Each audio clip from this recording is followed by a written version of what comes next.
Olá, meus queridos, graça e paz. Essa é a Bíblia em Histórias Vivas e hoje nós estamos aqui juntos, mais uma vez andando pela palavra, e hoje nós vamos caminhar aí pelos capítulos 7, 8 a 9 do livro de 2 Samuel.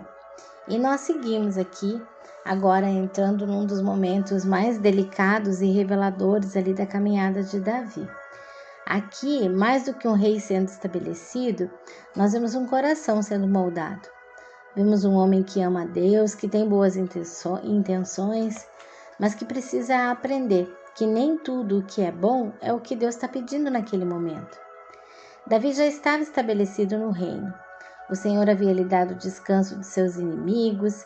Depois de tantas guerras, fugas, ameaças e dores, agora havia paz. Ele habitava em um palácio de cedro sólido, bonito, símbolo da estabilidade, enquanto a arca do Senhor permanecia em uma tenda simples.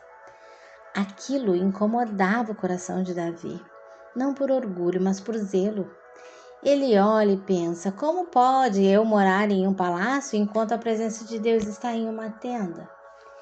Então nasce nele um desejo de construir uma casa para Deus. Um desejo bonito, sim, sincero, aparentemente perfeito. E aqui está algo que a gente pode ver que nem todo desejo bom vem no tempo certo ou faz parte do nosso chamado principal. E o profeta Natã, que a gente está vendo ele aqui pela primeira vez, responde a Davi antes de receber a direção de Deus. Quando Davi diz que quer construir uma casa para o Senhor, na hora ele responde: faze tudo o que está no teu coração, porque o Senhor é contigo. Só que depois, naquela mesma noite, Deus fala com Natã e corrige a direção. Não era Davi que construiria o templo. E esse texto nos ensina que quem responde sem buscar a direção de Deus tem grande possibilidade de errar. Mas também no decorrer da história nós vemos a graça de Deus, porque Ele fala, corrige, ajusta o caminho, e sempre é possível voltar para o lugar certo quando Deus se revela. E Deus então diz algo que muda completamente a perspectiva de Davi. Ele deixa claro que não seria ele quem construiria o templo, que o desejo de Davi era louvável, mas não era o chamado dele naquele momento.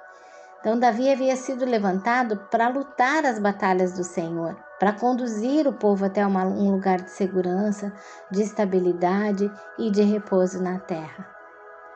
Nós podemos ver que com muita facilidade nós podemos nos desviar da nossa missão principal, até fazendo coisas boas.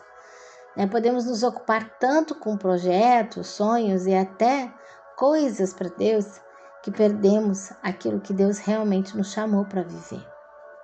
Deus então mostra a Davi que pastorear, cuidar e liderar o povo eram prioridades muito maiores do que construir um templo. Porque no coração de Deus, pessoas sempre são mais importantes do que estruturas. A vida carregada, cheia de tarefas e distrações, muitas vezes se torna inimiga da vida simples, daquela vida alinhada com Deus, sensível à sua voz. Então, seguindo, algo lindo acontece. Deus inverte completamente a situação. Davi queria construir uma casa para Deus, mas Deus diz: eu é que vou construir uma casa para você. Não uma casa de pedras, mas uma casa eterna, uma descendência, um reino que não teria fim, uma promessa que atravessaria gerações. E aqui nós vemos o coração de Deus revelado. O que queremos fazer por Ele muitas vezes não se compara com o que Ele deseja fazer em nós e através de nós. O Senhor está comprometido em edificar o seu reino, de forma especial, sua igreja feita de vidas. E entre todas as promessas feitas ali, uma se destaca. Deus fala sobre um filho, sobre um relacionamento de pai e filho. Isso se cumpre em parte em Salomão, que viria a construir o templo, mas encontra seu cumprimento pleno em Jesus Cristo. Jesus é o Filho prometido, o Rei eterno. E por meio dele nós também somos incluídos nessa história, nos tornamos parte desse templo vivo, dessa construção santa feita de pessoas, de corações restaurados. Deus é o construtor dessa casa. E diante de tudo isso, Davi faz algo que muitas vezes esquecemos de fazer. Ele para. Ele entra na presença de Deus, se assenta diante dele e diz: Quem sou eu, Senhor Deus? Qual é a minha casa para que me tenhas trazido até aqui? Que coisa profunda. Ele não corre, ele não planeja, ele não executa, ele senta.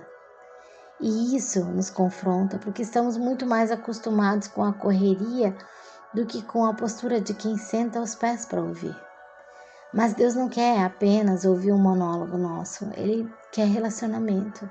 Ele gosta de dialogar conosco e quando Deus fala como falou com Davi, vale a pena parar tudo e focar nele.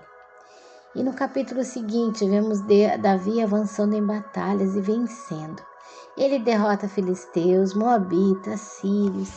E a Bíblia diz que o Senhor dava vitórias a Davi por onde quer que ele fosse.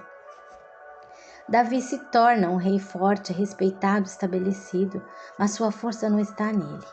Ele é semelhante a Josué, com quem Deus prometeu estar em todo lugar. Davi carrega essa mesma consciência e por isso, mesmo diante de muitos inimigos, ele permanece firme, ileso e vitorioso. Ele até parece um daqueles heróis de filmes, né? Mas a diferença é clara, ele não lutava por si mesmo. Ele lutava em nome de Deus, em favor de Deus e segundo os propósitos de Deus. Então nós chegamos a um dos momentos mais lindos dessa história. Davi se lembra da aliança que tinha com Jonatas. Mesmo tendo sido perseguido por Saul como um inimigo mortal, Davi não se torna amargo. Ele não responde com vingança, ele responde com graça. Ele pergunta: existe alguém da casa de Saul a quem eu possa mostrar bondade por amor de Jonatas? Isso é o coração de Deus, porque Deus faz exatamente isso conosco. Jesus nos alcançou quando ainda éramos inimigos e por pura graça nos trouxe para perto, nos deu um lugar na casa do Pai. E então aparece Mefibosete, filho de Jonatas, um homem com deficiência nos pés que havia se tornado assim ainda criança quando fugia após a morte de Saul e Jonatas. Ele vivia em Lodebar, um lugar distante, esquecido, sem expectativa, sem honra, sem identidade. E quando ele é chamado, ele se assusta. Ele se prostra diante de Davi e se descreve como um cão morto, alguém sem valor, alguém sem importância. Mas Davi não vê ele assim. Davi, usado por Deus, restaura completamente a sua história. Ele devolve suas terras, entrega não apenas o que era de Jonatas, mas também tudo que pertencia a Saul. E mais do que isso, ele o coloca para comer à sua mesa continuamente como um dos filhos do rei. Isso é muito mais do que provisão, isso é identidade, isso é pertencimento. É um nível altíssimo de honra, de confiança e de intimidade. E aqui é uma pergunta para nós, né? Com que identidade nós temos vivido? Como alguém distante? Como alguém sem valor? Ou como filhos do rei? A graça de Davi vai além de qualquer acordo. E isso também nos mostra que Deus tem propósito para todos, inclusive para aqueles que parecem esquecidos, limitados ou invisíveis aos olhos humanos. Mefibosete estava longe, mas foi lembrado. Ele estava escondido, mas foi chamado. Ele estava sem identidade, mas foi restaurado. Segundo Samuel 7:9 nos mostra um Deus que não apenas cumpre promessas, mas que surpreende.